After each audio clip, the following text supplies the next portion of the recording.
नमस्कार विद्यार्थी मित्रों, कक्षा 12 विषय अर्थशास्त्र पाठ 7 जनसंख्या में आपका स्वागत है।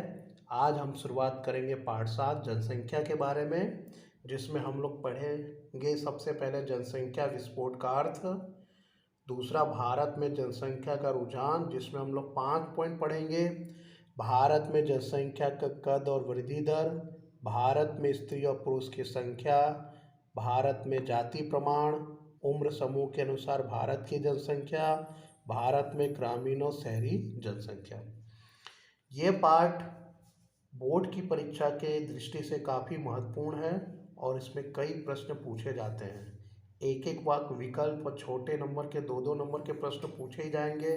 साथ में आपको इसमें ग्राफ के रूप में भी 5 नंबर का प्रश्न पूछ लिया जाता है और प्रश्न आपके बहुत सारे इसमें बनने वाले हैं, लेकिन काफ़ी आसान प्रश्न होंगे।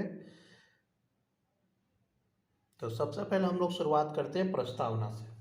जैसा कि आप सभी लोग जानते हो कि पूरे विश्व में जनसंख्या की दृष्टि से हमारा भारत देश दूसरे स्थान पर है, जबकि प्रथम स्थान पे चीन है।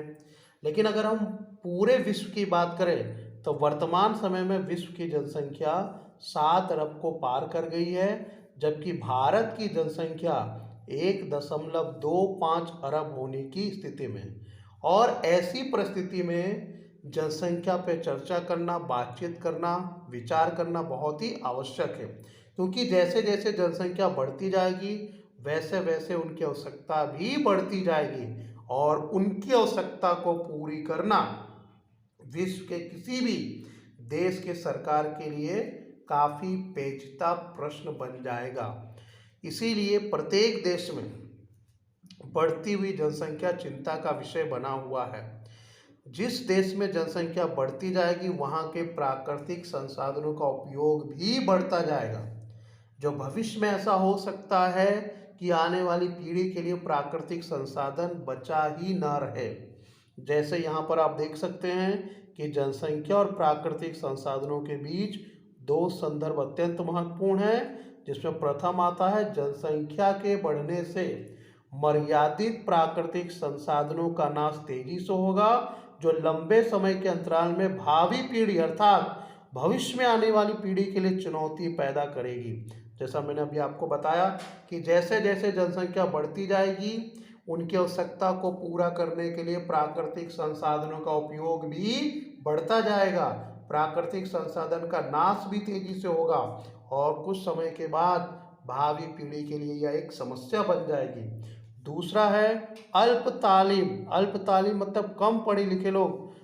अल्प तालीम यानी कम जानकारी वाले, कम पढ़े लिखे लोग प्राप्त जनसंख्या के बढ़ने से प्राकृतिक संपत्ति का इष्टतम संपूर्ण पूरा उपयोग नहीं हो पाएगा, जो किसी भी देश के आर्थिक विकास के लिए अवरोध सिद्ध होगा। इन सारी समस्याओं को मद्देनजर रखते हुए बढ़ती हुई जनसंख्या पर चर्चा करना अनिवार्य है।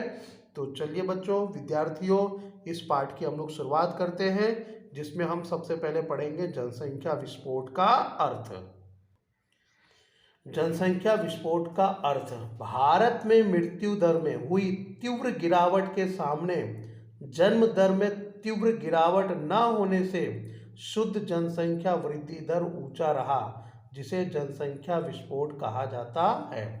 भारत में मृत्यु दर में हुई तीव्र गिरावट के सामने जन्म दर में तीव्र गिरावट न होने से, अर्थात मृत्यु दर में तो कमी आई लेकिन जन्म दर में किसी प्रकार की कमी न होने के कारण शुद्ध जनसंख्या में वृद्धि दर हमेशा ऊंचा रहा, जिसे हम जनसंख्या विस्फोट कहते हैं।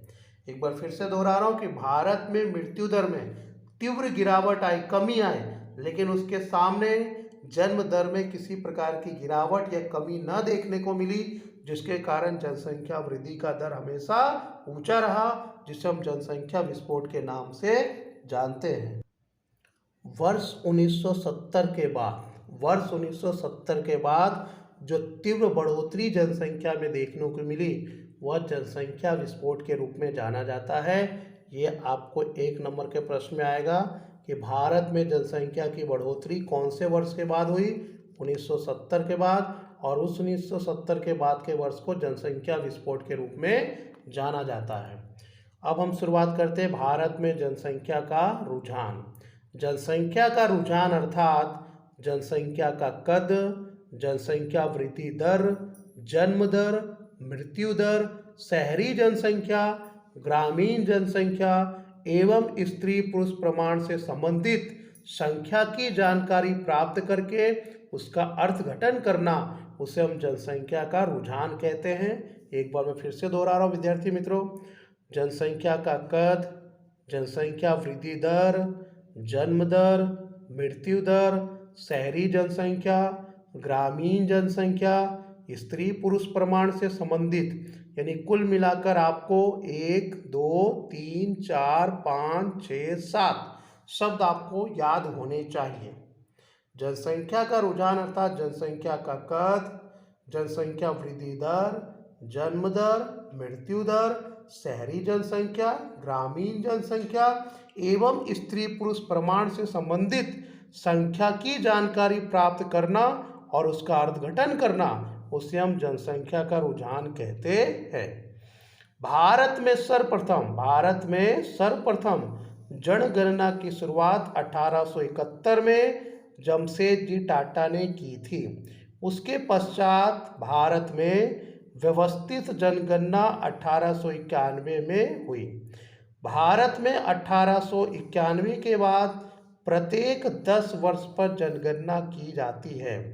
स्वतंत्रता के पश्चात भारत में जनगणना पत्रक सर्वप्रथम 1951 में तैयार किया गया। ये जितने भी मैंने आपको निशान लगाए, ये सभी आपको एक एक वाक्य में प्रश्न पूछा जाएगा। मैं फिर से एक बार दोहरा दे रहा हूँ कि भारत में सर्वप्रथम जनगणना की शुरुआत कब हुई? 1871 में। किसके द्वारा? जमशेदजी टाटा के द्वारा। भारत में व्यवस्थित जनगणना कब की गई? 1891 में। भारत में 1891 के बाद कितने वर्ष के बाद जनगणना की जाती है? 10 वर्ष के बाद। स्वतंत्रता के पश्चात प्रथम जनगणना पत्रक कब बनाया गया? 1951 में। तो सबसे पहले हमने पढ़ा भारत में जनसंख्या का रुझान अर्थात क्या, और भारत में जनगणना कब प्रारंभ हुई, किसके द्वारा प्रारंभ हुई, और जनगणना कितने वर्ष के बाद की जाती है। भारत में जनसंख्या का कद और वृद्धि दर।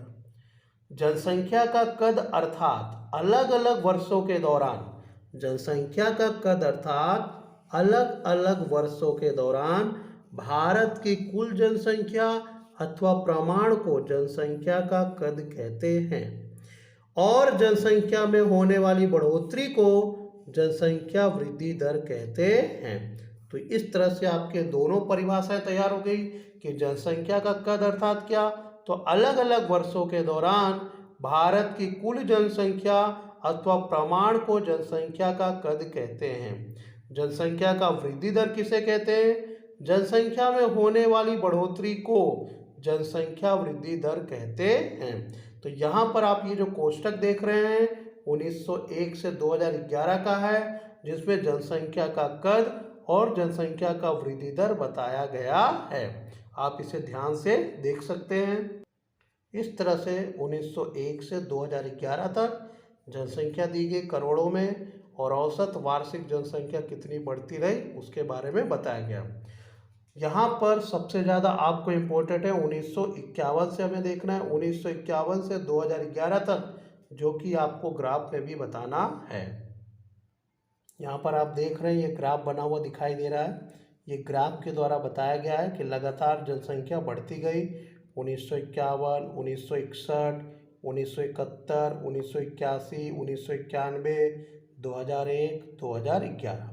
इस तरह से आपको प्रश्न जब पूछा जाएगा भारत में जनसंख्या का कद और वृद्धि दर समझाइए, तो परिभाषा 1951 से कोष्टक और यह आलेख आपको तैयार करना है। इस स्तंभ आकृति के आधार पर विश्लेषण और क्या फल प्राप्त होता है उसके बारे में जानेंगे। 1901 से 1921 की समय अवधि के दौरान जनसंख्या वृद्धि का दर मंद था। तो इस चीज़ को आपको याद रखना है कि 1901 से 1921 के समय अवधि के दौरान जनसंख्या वृद्धि का दर मंद था, जबकि 1901 से 1911 के दशक में जनसंख्या में 5.7% की बढ़ोतरी हुई। 1911 से 1921 के दशक में जनसंख्या में -0.3% की कमी हुई। क्यों कमी हुई? तो जनसंख्या में कमी होने का मुख्य कारण मृत्यु दर में वृद्धि थी। क्यों मृत्यु दर में वृद्धि हुई? तो इसमें अनेकों बार होने वाला अकाल, अनेक रोग जैसे कॉलेरा, प्लेग, क्षय, मलेरिया, इन्फ्लुएंजा के ऊंचे दर के कारण मृत्यु दर हमेशा ऊंचा रहा, जिसके कारण 1911 से 1921 के दशक में जनसंख्या वृद्धि का दर कम देखने को मिला। तो आपको इस विश्लेषण से भी विकल्प पूछा जाएगा कि कौन से दशक में जनसंख्या में गिरावट आई, तो 1911 से 1921 की दशक में। क्यों गिरावट आई? तो उसका मुख्य कारण था मृत्यु दर में वृद्धि। मृत्यु दर किन किन रोगों के कारण ऊंचा रहा? तो कॉलेरा, प्लेग, क्षय, मलेरिया, इन्फ्लुएंजा और बार बार होने वाला अकाल। दूसरा, 1921 के वर्ष को छोड़कर इसके पश्चात के वर्षों में भारत में जनसंख्या वृद्धि का दर हमेशा ऊंचा रहा। जनसंख्या वृद्धि की दृष्टि से 1921 के वर्ष को महान विभाजक वर्ष के रूप में जाना जाता है। तो ये वाक्य आपके लिए काफी महत्वपूर्ण है कि कौन से वर्ष को महान विभाजक वर्ष के रूप में जाना जाता है। 1921 के वर्ष को महान विभाजक वर्ष के रूप में जाना जाता है। तीसरा, 1951 में भारत में आयोजन का प्रारंभ हुआ। 1951 में भारत में आयोजन का प्रारंभ हुआ। चौथा, प्रवर्तमान समय में यानी वर्तमान समय में भारत में वार्षिक जनसंख्या वृद्धि का दर लगभग 170 लाख है। और अंतिम पांचवा विश्लेषण, विश्व में सबसे अधिक जनसंख्या वाला देश चीन है, जिसकी चर्चा हम शुरुआत में भी किए हुए थे। विश्व में सबसे अधिक जनसंख्या वाला देश चीन है, 134.10 करोड़, जबकि भारत दूसरे क्रम पर आता है। 1911 में भारत की जनसंख्या 25.2 करोड़ थी, जो बढ़कर एक सदी के अंत तक अर्थात 2011 में 121.02 करोड़ हो गई है। तो ये आपका प्रश्न तैयार हुआ, भारत में जनसंख्या का कद और वृद्धि दर, जिसे आकृति के द्वारा आपको उसका विश्लेषण और फलश्रुति बताना है, जिसमें कई प्रकार के छोटे छोटे प्रश्न आपके तैयार होते हैं। मैं फिर से वही बात दोहराऊंगा, मेहनत और लगन के साथ, लगन और मेहनत के साथ मेहनत कीजिए, मन लगाकर पढ़िए, ताकि आपके बोर्ड में अच्छे से अच्छे नंबर आ सके।